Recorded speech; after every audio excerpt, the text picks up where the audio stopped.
আমি তাদেরকে পরিচয় করিয়ে দেওয়ার আগে আমি তাদের সন্তানের একটা চিঠি পড়ে শোনাবো। আমি সেই চিঠিটা পড়ে আজকের এপিসোডটা শুরু করতে চাই। চিঠিটা পড়ি। আমি ঠিক নিশ্চিত না যে চিঠিটা আমি আবেগ তাড়িত না হয়ে শেষ করতে পারবো, তারপরও চেষ্টা করি। আমি চিঠিটা পড়ি। মা, আমি মিছিলে যাচ্ছি। আমি নিজেকে আর আটকিয়ে রাখতে পারলাম না। সরি আব্বুজান, তোমার কথা অমান্য করে বের হলাম। স্বার্থপরের মতো ঘরে বসে থাকতে পারলাম না। আমাদের ভাইরা আমাদের ভবিষ্যৎ প্রজন্মের জন্য কাফনের কাপড় মাথায় বেঁধে রাজপথে নেমে সংগ্রাম করে যাচ্ছে, অকাতরে নিজেদের জীবন বিসর্জন দিচ্ছে। একটি প্রতিবন্ধী কিশোর, 7 বছরের বাচ্চা, ল্যাংড়া মানুষ যদি সংগ্রামে নামতে পারে, তাহলে আমি কেন বসে থাকবো ঘরে? একদিন তো মরতে হবেই। তাই মৃত্যুর ভয় করে স্বার্থপরের মতো ঘরে বসে না থেকে সংগ্রামে নেমে গুলি খেয়ে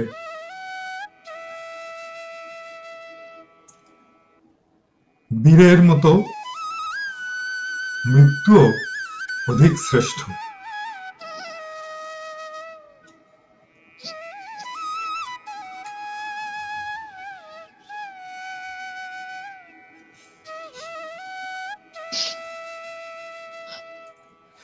যে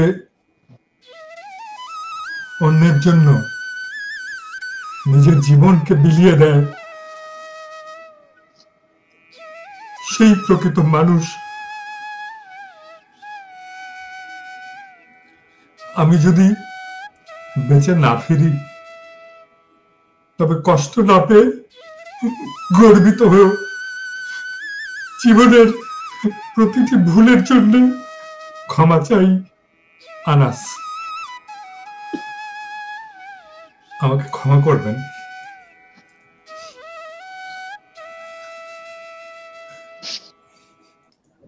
আমাদের এমন সন্তানেরা অকাতরে জীবন বিলিয়ে দিল।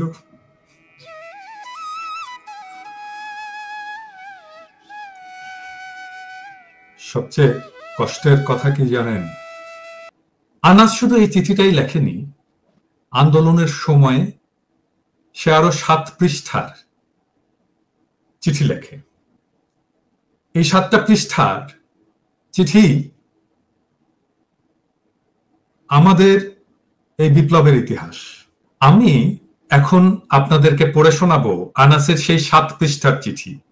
আমি বলবো সমন্বয়কদেরকেও, কারণ সমন্বয়কদের সম্পর্কে 7ম পৃষ্ঠায় সে কিছু কথা লিখেছিল। আপনারা দেখবেন যে এই 7 পৃষ্ঠার চিঠিতে কি দারুণ পরিপক্কতায় সে বাংলাদেশের ফ্যাসিবাদ কালীন সময়ের রাজনীতিকে সে লিখেছে। আমরা পড়া শুরু করি প্রথম পৃষ্ঠা থেকে। 1 নম্বর পৃষ্ঠা থেকে আমরা পড়া শুরু করি। আজ 2024 সালে আমরা আমাদের জীবনের এমন এক পর্যায়ে এসে হাজির হয়েছি যেখানে নিজের দেশে আমরা নিজেরাই নিরাপদ না। স্বাধীন দেশ হলেও জাতি তার নিজের দেশেই স্বাধীনতা পাচ্ছে না। পৃথিবীতে হয়তো এমন আরেকটি দেশও নাই যেখানে জাতি তার নিজের দেশেই পরাধীন। সরকার তার অপকর্মের জোরে দেশের মানুষগুলোকে দমন করে রেখেছে। 2024 সালের চলমান এই শিক্ষার্থীদের কোটা সংস্কার আন্দোলনে সরকারের নির্দেশে পুলিশ, বিজিবি, র্যাব, ডিবি, সেনা সদস্য, আবার অন্যান্য দল, যুবলীগ, ছাত্রলীগ ইত্যাদি দল এই শিক্ষার্থীদের উপরে নির্বিচারে গুলি চালায়। তাদের উপরে ইট পাটকেল, rubber bullet, grenade, tear shell ইত্যাদি অস্ত্র ব্যবহার করে হামলা চালানো হয়।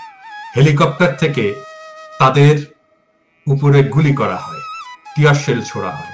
শত শত শিশু, কিশোর, তরুণ, যুব সমাজ নিহত হন। হাসপাতালগুলোর মর্গে রয়েছে লাশের বন্যা।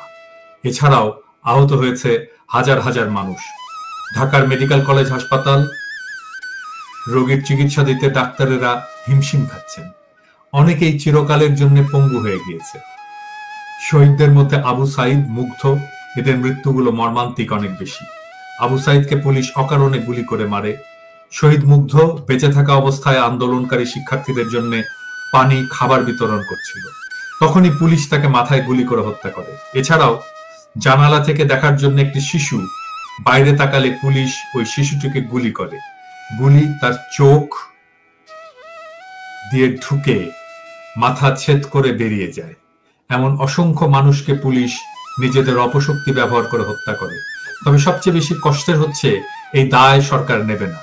সরকারের মতে পুলিশের গুলিতে ছাত্ররা মারা যায়নি, কোন এক তৃতীয় পক্ষ, জামাত, শিবির, বিএনপি, তারা নাকি এসব করেছে। এছাড়াও বিভিন্ন যে নাশকতামূলক কার্যকলাপ করা হয়েছে, বিভিন্ন স্থাপনায় আগুন দেওয়া, ভাঙচুর ইত্যাদি, তারাই করেছে বলে সরকার দাবি করে। সরকার নিজেই ছাত্রদের হত্যা করিয়ে আবার রাষ্ট্রীয় শোক পালন করে, মিলাদ মাহফিল করে। পুলিশ প্রতি রাতে শিক্ষার্থীদের ঘর থেকে তুলে গ্রেপ্তার করেছে, তাদের উপরে মধ্যযুগীয় কায়দায় রিমান্ডের নামে বর্বর নির্যাতন করেছে, ছাত্রদের গণহারে গ্রেপ্তার করেছে। এইসব ধামাচাপা দিতে কারফিউ জারি করে রেখেছে দেশব্যাপী। এছাড়াও সরকারের বিরুদ্ধে কেউ কথা বললে সরকার তাকে গুম করে দেয়, কিংবা মিথ্যা মামলা দিয়ে গ্রেপ্তার করে রিমান্ডের নামে জানোয়ারের মতো অত্যাচার করা হয়।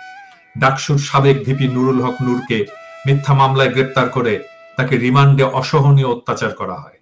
এর একটি কারণ, তিনি সরকারের বিরুদ্ধে কথা বলেছিলেন। এছাড়াও ছাত্র আন্দোলনের 6 সমন্বয়কের মতের বিরুদ্ধে তাদের ডিবি অফিসে নিয়ে মৃত্যুর ভয় দেখিয়ে এই আন্দোলন প্রত্যাহার ঘোষণা দেওয়া হয় এবং তাদেরকে ডিবি হেফাজতের অধীনে রাখার নাম করে আটকে রাখা হয়। ছাত্ররা তো কোনো অন্যায় দাবি করেনি, তারা তাদের 8 দফা দাবি আদায়ের জন্য শান্তিপূর্ণ আন্দোলন করছিল। কিন্তু এই আন্দোলনকে একটি রক্তক্ষয়ী আন্দোলনে পরিণত করেছে সরকার। একটি জীবনের মূল্য কোটি কোটি টাকার চেয়েও অনেক ঊর্ধ্বে। সরকার কি পারবে একটি জীবনকেও ফিরিয়ে দিতে? আওয়ামী লীগ সরকার যে সময় থেকে এই দেশ চালাচ্ছে, তখন থেকেই এই দেশে দুর্নীতি, সন্ত্রাস, অন্যায়, অত্যাচার ইত্যাদি চলমান রয়েছে। সরকার নির্বাচন না করে টানা 3 বার সরকার নির্বাচিত হয়।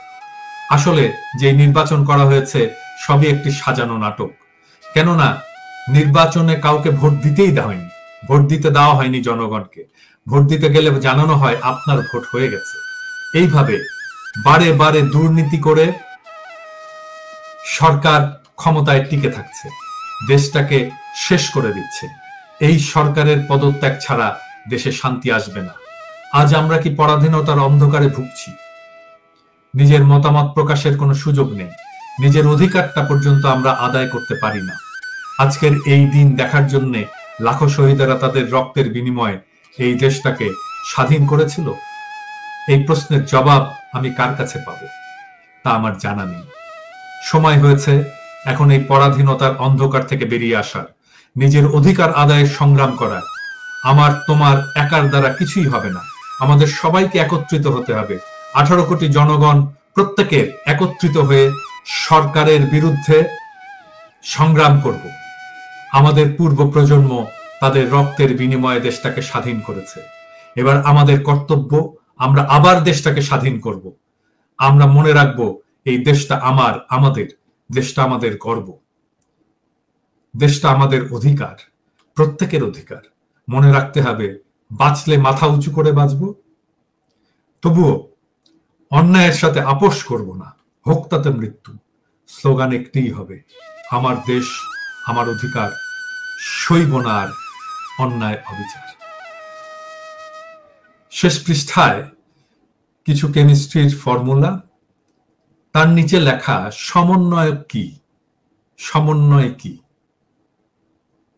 কোনো কিছু অবধারিত রাখাই সমন্বয়, আর যারা এটিতে নেতৃত্ব দেয় তারাই সমন্বয়ক।